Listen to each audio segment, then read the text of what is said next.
Hello বন্ধুরা, শুভ সকাল। Ruma and Mishtu blog চ্যানেলে তোমাদের সকলকে জানাই অনেক অনেক স্বাগত, অনেক ভালোবাসা। কেমন আছো তোমরা সবাই? আশা করছি সবাই ভালো আছো, সুস্থ আছো। আমিও খুব ভালো আছি তোমাদের ভালোবাসা এবং আশীর্বাদে। তো দেখো, আজকে শুরু করছি আমার নতুন দিনের শুরু, নতুন একটা ব্লগ তোমাদেরকে সঙ্গে নিয়ে। তো আমার ব্লগটি তোমরা দেখতে থাকো, আর যদি ভালো লাগে তো লাইক কমেন্ট শেয়ার অবশ্যই করো। আর চ্যানেলটিকে, যদি তোমাদের ভিডিওটি খুবই পছন্দ হয় তো অবশ্যই চ্যানেলটিকে সাবস্ক্রাইব করে আমার একজন বন্ধু হয়ে পাশে থেকো। তো চলো শুরু করি।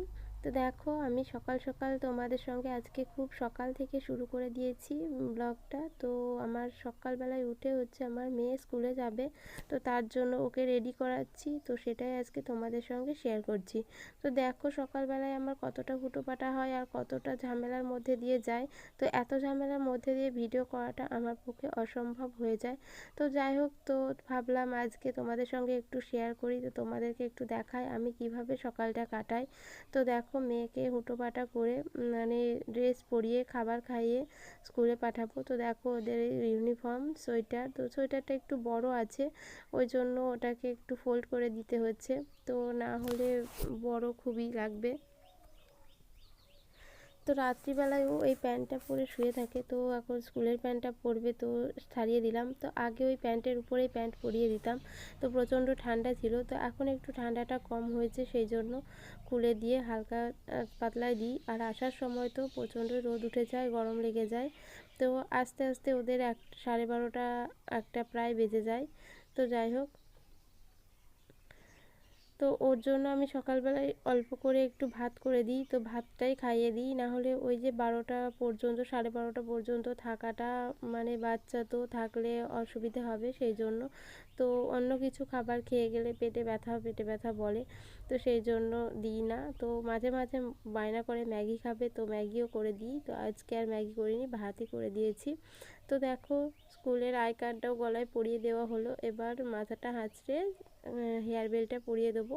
তো সব কিছু পরেই যেতে হবে, তো কিছু আর কি ভুলে গেলে হবে না, স্কুল যেহেতু। তো চলো দেখো, এবার গিয়ে ভাতটা বেড়ে নেব। তো আজকে অন্য দিন ওকে এক এক দিন এক একটা দিয়ে খাওয়ার বায়না করে, তো বাচ্চাদের তো বায়না থেকেই যায়, তাই না? তো কি করব, আজকে বলছে ঘি দিয়ে ভাত খাবে, তো সেই জন্য ঘি দিয়ে ভাত দিচ্ছি। আর অন্য দিন ডাল আলু ভাজা, না হলে আলুর তরকারি কিছু একটা করে দিতে হয়। তো শুধু ভাত খেতে চায় না, আর ঘি দিয়ে খেলে শুধু ঘিই নেবে, অন্য কিছু নেবে না। তো ওটা ওর হয়তো ভালো লাগে। তো যাই হোক, দেখো ভাতটা খেতে বসে গেছে ও, মানে রেডি হয়ে গেছে। রেডি করে তারপর খাওয়াতে বসি, না হলে গাড়ি আসে আর কি, গাড়িতে করে যায়। তো গাড়িটা এসে যাবে, গাড়ি এসে গেলে তখন আর ড্রেস পরানোর সময় হবে না, হুটোপাটা হবে। তো ড্রেসটা পরিয়ে খাওয়ালে তো তাড়াতাড়ি করে খেয়ে হয়তো চলে যেতে পারবে। তো গাড়িটা আসার টাইম হয়ে যায়, সেই জন্য। আর বাচ্চা অত সকালে ঘুম থেকে উঠতেও চায় না, ওঠাটাও খুব ঝামেলা হয় আর কি। তো কী আর করা যাবে। তো ওদিকে দেখো, আমার শাশুড়ি মা চা করবে, সেই জন্য ওখান দিয়ে বারবার আসা যাওয়া করছে। তো আর এদিকে আমার মেয়ে খেতে গিয়েও বায়না। তো ঘুম থেকে ওঠার সময় থেকেই বাচ্চাদের তোলানোটা আর স্কুলে পাঠানোটা খুবই কষ্টকর ব্যাপার একটা, একজন মায়েদের কাছে। তো যাদের বাচ্চা বেশি এরকম বায়না করে তাদের কাছে তো অবশ্যই কষ্টের।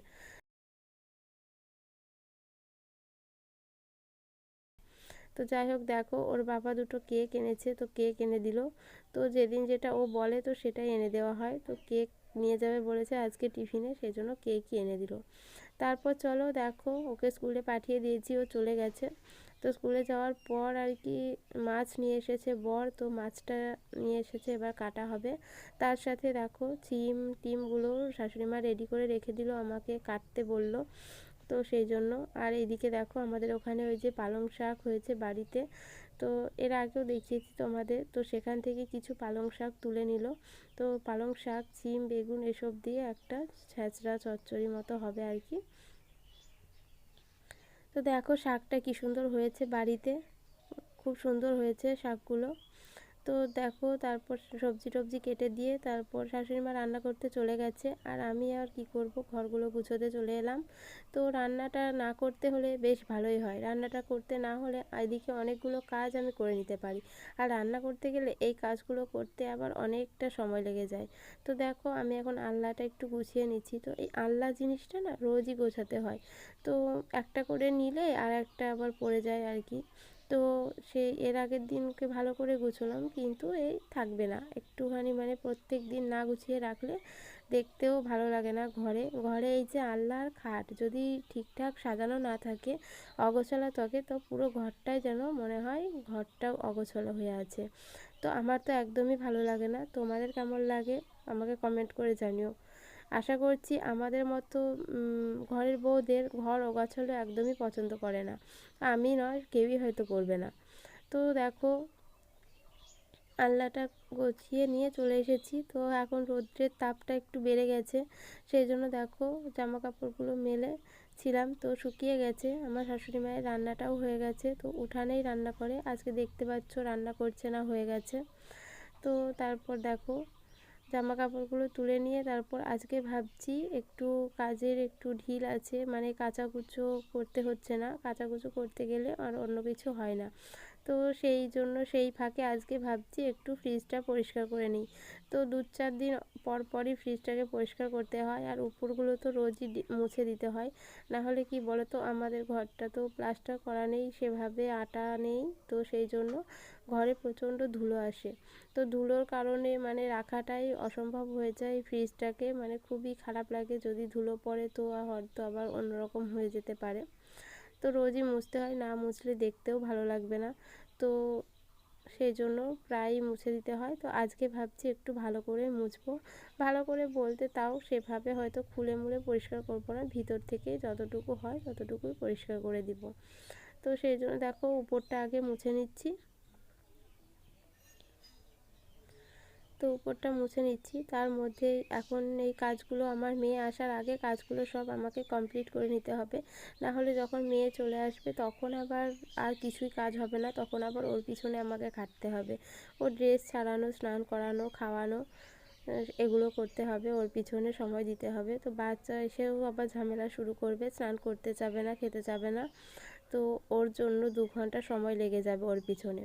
তো দেখো ভিতরগুলো একটু অল্প অল্প করে মুছে নিচ্ছি, সেভাবে ময়লা পড়েনি, তো রোজ আর কি মোছা হয়, তো সেই জন্য তো কোনো রকমে যা একটু হয়েছে সেগুলোই একটু আমি পরিষ্কার করে দিচ্ছি।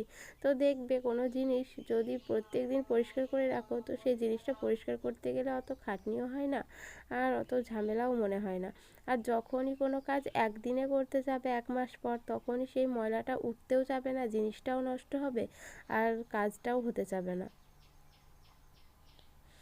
তো জিনিসটাও আর কি ওই ময়লাগুলো উঠতে যাবে না, তখন দেখতে বাজে লাগবে, আর রোজ মুছে দিলে ওই ময়লাটা আর কি পড়বে না ওখানে।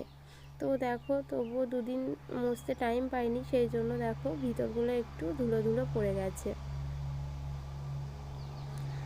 তো আর এসব জিনিসগুলো একটু মুছে পরিষ্কার করে না রাখলে দেখবে ঠিকঠাক থাকবেও না, আবার ভালোও লাগবে না।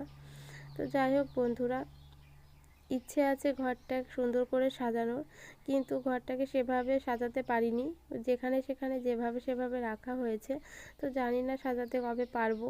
তো খুবই শখ হয় আর কি, ঘর প্লাস্টার হবে, রং হবে, তারপর সাজিয়ে রাখবো তো সবার মতো। তো তোমরা আশীর্বাদ করো, তোমরা ভালোবাসা দাও আর পাশে থাকো, তাহলে হয়তো আমরা নিশ্চয়ই কিছু করতে পারবো, এগিয়ে যেতে পারবো। তো বন্ধুরা অনেক কথাই বলে ফেললাম, তো আজকের ভিডিওটি এই পর্যন্তই। তো আমার ভিডিওটি যদি তোমাদের ভালো লাগে তো অবশ্যই একটু কমেন্ট